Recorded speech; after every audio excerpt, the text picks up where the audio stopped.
die laaste gesprek vanuit Psalm 32. Wie sy sonde, oortredinge en opstand nie verswyg nie, maar bely, daarmee uitkom, dit sê, kan die wonder van skuldvergifnis ontvang. Dawid stel dit so eenvoudig, amper vanselfsprekend. Toe ek my sonde bely, my oortredinge nie weggesteek het nie. Ek het gesê, voor die Here bely ek my opstandigheid en hy het my skuld vergewe. Sommige net so in een sin. Hy het my skuld vergewe. Weereens is dit eenvoudig. Dit is soos eenvoudig soos bely jou sondeskuld en ontvang die gawe van vergifnis. Hierdie waarheid word in die Nuwe Testament in 1 Johannes 1 vers 8 en 9 in net soveel woorde gestel. As ons beweer dat ons nie sonde het nie, bedrieg ons onsself en is die waarheid nie in ons nie.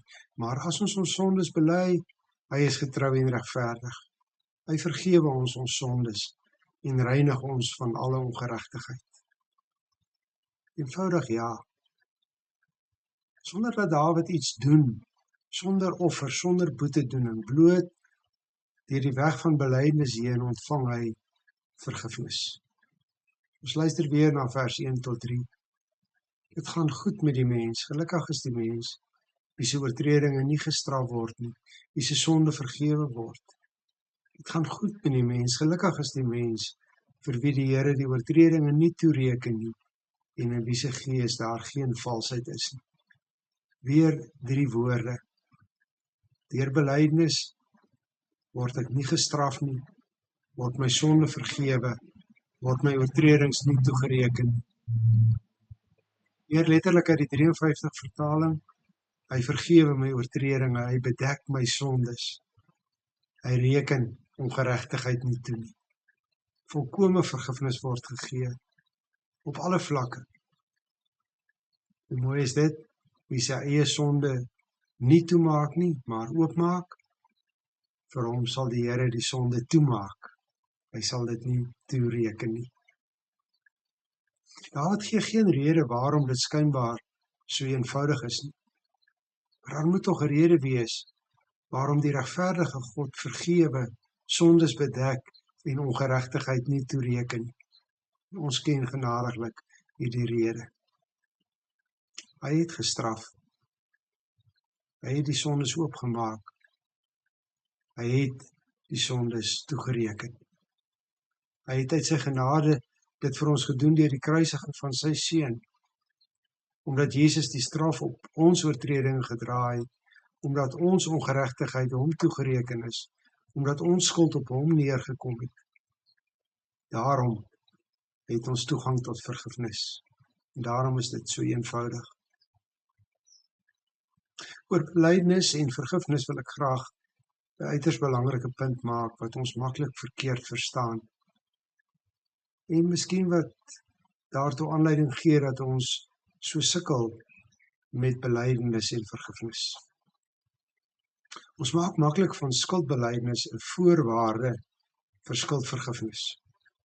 So asof ons met ons belydenis 'n bydra tot vergifnis moet maak. So asof Jesus se vergifnis voldoende is, maar my belydenis daarom ook nog daarby moet kom, voordat sy vergifnis voldoende is. Nee, belydenis is eintlik bloot my toevlug tot vergifnis, wat reeds deur Jesus Christus bewerk is. In die disipelskap kursus verwoord Malan Nel dit soos volg. Vergifnis is aan die kruis reeds gewaarborg. Ons belydenis is nie 'n vergifnisverwerwer nie, maar 'n verhoudingshersteller. Ons bely nie om vergewe te word nie, maar ons bely omdat daar vergifnis is. Genadiglik is vergifnis dus genade. En daarom kan ek die genade net ontvang deur die weg van belydenis. Ek kan dit net my eie maak.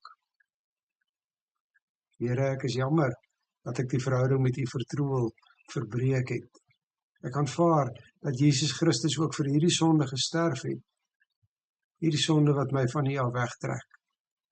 Ek sit my sonde voor die kruis van Christus neer waar die betaling alreeds gedoen is. Die gevolg van die herstelde verhouding deur belydenis en vergifnis is lewensgeluk.